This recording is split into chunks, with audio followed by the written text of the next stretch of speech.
What's up, family? What's up, family? It's your boy, your urban sports guru. I want to holler at y'all today about that big fight coming up this Saturday. The rematch, Deontay Wilder and Luis King Kong Ortiz. Now, first of all, let me preface this by saying I salute Deontay Wilder because he's taking a fight that he does not have to take. Does not have to take. He does not have to take this fight. And I've said this from the beginning when he put himself back through this gauntlet, not just rematching Fury like he should, but rematching Ortiz. There's no real need for him to rematch Ortiz, but he's doing it anyway.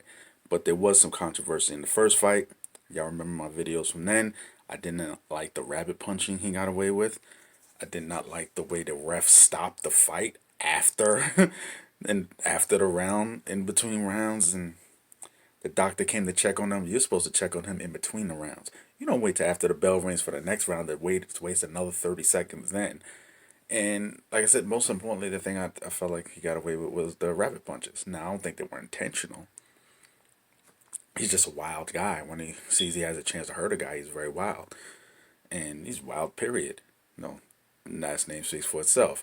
And this little thing, I think that Ortiz corner really failed him in that fight. But he has another opportunity, and I think this is his last shot. Because Ortiz is a slick boxer, great Cuban amateur background. He's southpaw, and he could put you to sleep with either hand. So taking all these things into consideration, a lot of guys, a lot of men just kept their fighters away from them. So you take that into consideration, the fact that he finally got a shot against Deontay. Yes, certain things happened, they didn't go in his favor, but at the end of the day, Deontay did put him down. Fast forward, Anthony Joshua is supposed to fight Big Baby Miller. Big Baby Miller tests positive. What happens? Who's the first name that came up? Luis Ortiz. And I said then, Joshua needs to go against the script. You want the respect of your peers? This is the guy you got to fight.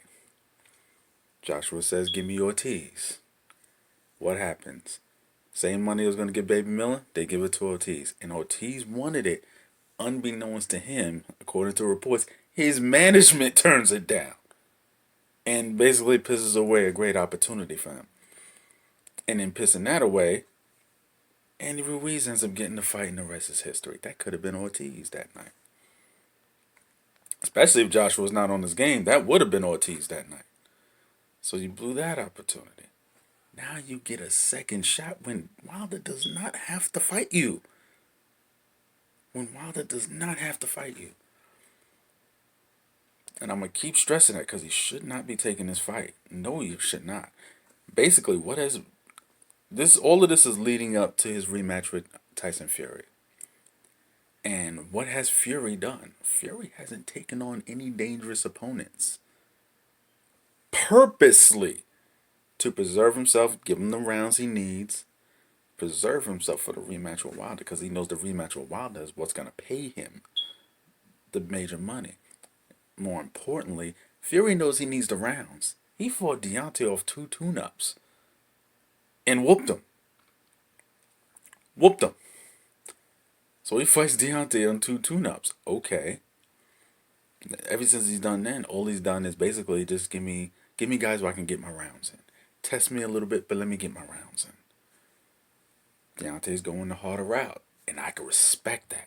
Deontay's a guy that, for me, I've always said, and I will continue to say, I have to separate the man from the fighter. Where, as a man, if you don't like Deontay Wilder, I think there's something wrong with you. You don't love that nigga, something wrong with you.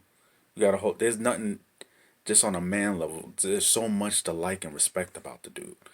You know, you gotta love this dude.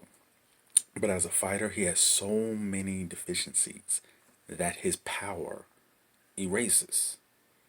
It's like if you look at it like a video game. Like a video game where you see a guy like the Knockout Kings and the Fight Night.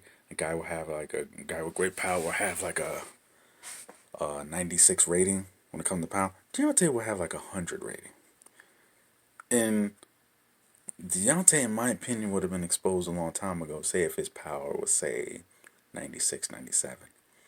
But the fact that his power was 100, and he only needs to be perfect, as his own words, he only got to be perfect for 5 seconds. and land one shot. Is what's made him get away with his serious defensive liabilities.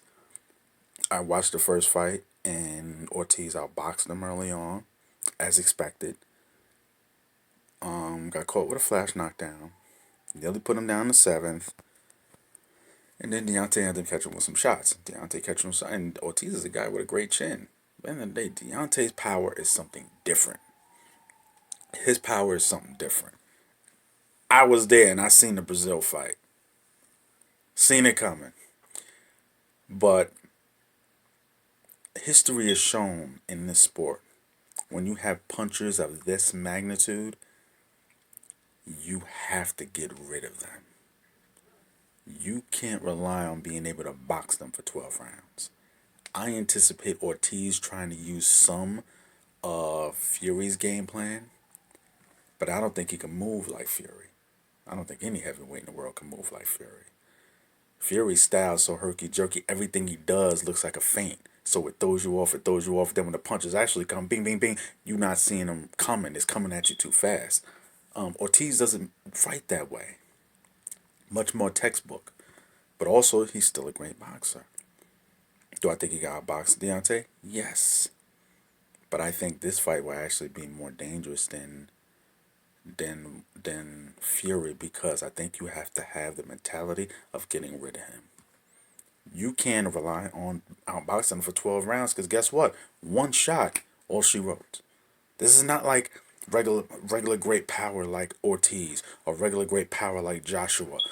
That's great power that we've seen. Great fighters with great power. No, Deontay's different. Deontay's in the class of Foreman, Tyson, Ernie Shavers. He's in that class. And I say to you like this. When did Mike ever lose a decision? Never. When Foreman lost to Ali, that wasn't a decision. Foreman lost to, correct me if I'm wrong, I think it was Jimmy Ellis. I don't remember that being a decision.